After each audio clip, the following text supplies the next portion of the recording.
آج لوگ اس غلط فہمی میں مبتلا ہوتے ہیں کہ بھائی میں تو نہ کسی کو گالی دے رہا ہوں، نہ کسی کے ساتھ زبردستی کر رہا ہوں، نہ کسی کو برا بلا کہہ رہا ہوں، نہ کسی کی غیبت کر رہا ہوں، نہ کسی کو ہاتھوں سے نقصان پہنچا رہا ہوں، کسی قسم کا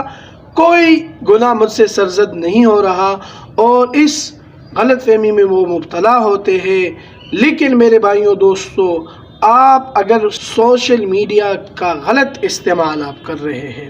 تو یہ جان لیں کہ یہ آپ کے نامہ اعمال کو گناہوں سے بھر دے گا۔ تو لہٰذا سوشل میڈیا کا استعمال اگر آپ کرتے ہیں تو وہ اچھے پوسٹ کریں، اچھی چیزیں دیکھیں، دینداری کے لیے، دین کو مضبوط کرنے کے لیے سوشل میڈیا کا استعمال کریں،